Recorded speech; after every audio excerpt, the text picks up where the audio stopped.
Thanks for sticking with us right now, Seven Footers crew. We are on our last segment of the day. Hot topics. This is my favorite. The best for last, all right? We have a couple quick things we're going to touch upon that are extremely sizzling topics right now in the NBA. So let's get right into it. What are these bizarre yet not so bizarre rumors, assumptions, stories, reports, whatever you want to call them, that LeBron James and Kawhi Leonard are headed to the 76ers? Well, I think, look, the Sixers... First of all, where is Kawhi Leonard? Let's just locate him right now. Put on the APB on Kawhi Leonard, right? Where is he?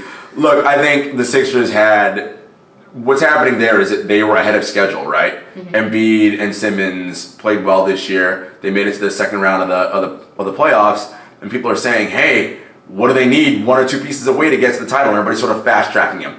And everyone's assuming LeBron's going to move at the end of the year. Where's he going to go? And possibly they can trade for Kawhi, because Kawhi is still under contract one more year with San Antonio. Look, most teams will say they want LeBron James because he is the best player in the world. If I'm Philly, I don't know that I necessarily want that because... Do we need LeBron in Philly? Do we need LeBron in Philly? Because here's the thing.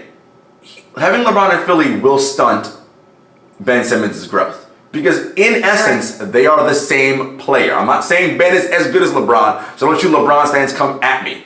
What I'm saying is, you said that. What they do is similar, right? They're going to lead with the ball in their hands, get their teammates involved, right? They do the same thing. So what are you going to have Ben do? Stand off ball? We already said last segment, Ben can't shoot. Well, here's the thing, So what's he going to do? Here's the thing. I see where you're coming from. I agree with it. But we know LeBron can go on the floor and play the 1, 2, 3, 4, 5. And he's okay with it. Is he though? Well, what if we have him and Ben on the floor? He's a mentor to Ben. Right. They're very good friends. What if we have them both on the floor, sharing the space here? We have LeBron shooting and Ben doing a lot of the dribbling. I mean, we already said Ben needs to work on his shooting. What if they're just going to play off each other, like CP3 and Harden? Do we want LeBron as an off-ball shooter? That's not where he's best. No, right? No, but I'm saying maybe we can work something out. I'm trying your process. I'm trying. You're playing devil's advocate. I'm reaching. You are, and look, I just don't know that I love that fit. Look, could it work? Sure. Let's play the other side of the coin here. This could have been, we don't know, the healthiest season Joel Embiid will ever have. Look, he has an injury history. So this past season we just saw could be his healthiest. We don't know what's scary. We don't know what's going to happen next year. So in that regard, if I'm Philly, hey, maybe we do say we got to get LeBron. But what do or to get Kawhi? What do we give up to get Kawhi in a trade, right? Do the Spurs want Markelle Fultz? We talked about last segment. Do we even know how good Markelle's going to be? We honestly don't know Markelle Fultz because we haven't seen him. Right.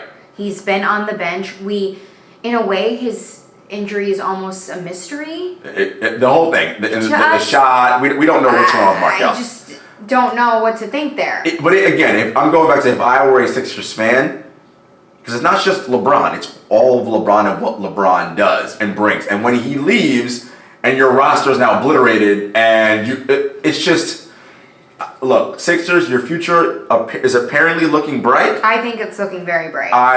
You got a number 10 draft pick as we discussed. Let's work through that. Let's figure out what you can do free agent wise and build that way. If you can figure out a way to get Kawhi without giving up too much, I'd be much more apt to do that than signing LeBron in free agency. I agree completely because we talked about this. I mean, I know we haven't seen Kawhi play in a lot of minutes, but I mean, he is. Listen, when Kawhi is on, he's arguably the third best player in the world because of what he can do on both sides of the ball. 100%. He's a great two-way player.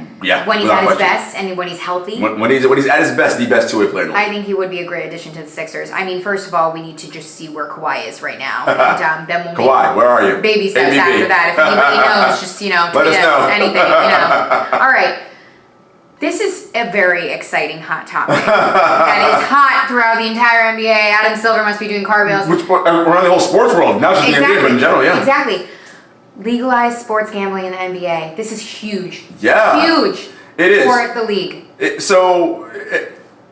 you are someone who likes to root for billionaire owners, get ready to root for your billionaire owners because your arenas that you go to frequent and visit your games, you're going to see more opportunities and options for you to engage in all sorts of games through gambling. I mean, that's going to be there. For the NBA, this is not only good for those who love to gamble and place their bets on their favorite teams, but for the NBA in general, like you said, this is incredible for fans to engage with other fans, to engage with the league, for these arenas to actually have more traffic, more excitement, more cheering. I mean, these bottom line, are going to be filled. I mean, bottom line, it's also about money, right? I mean, always. I mean, that's sort of about the billionaire owners, right? And the NBA figuring out how we're going to make our cut off of this, right? Because that's what it's about. How do we get paid, and how do we generate more revenue? Yes. That's ultimately what this is about, and it's going to generate revenue for these billionaire owners, for the NBA, for these leagues at large. The question we're going to have to look at and see how. Some people have talked about, does the integrity of the game get affected? I don't see that, because at this level, the amount of money these guys make is way too high. No one's going to jeopardize their Supermax deal to get involved in any kind of fishy nonsense with a side bet. No. The area where you do have to watch is at the collegiate level, where they don't play the players. That's the area where you have to open your eyes and say, I wonder what might go on there. But different conversation for a different Very different conversation. That almost got a little bit too heated. Literally. Different conversation for a different day. Hey, all in all, I think it's a great thing. I think the NBA is going to prosper. Yeah. Adam's a forward-looking commissioner. And he's so good. And he's great. And this is something that he's been thinking about for a while. Yeah, we'll have to wait and see how it all shakes out, but I'm looking forward to seeing how the league incorporates it and what it means for the way in which the new generation of fans, and even older fans, how they engage with the sport. Absolutely. And that concludes our hot topics for this week. I mean, we ended on a great note there. We did. Right now we are in the midst of Game 2. Rockets up 14 right now, 54-40. Hey. Eric Gordon shooting it well from three. Right? Listen, they need to keep that going if they're going to win this game.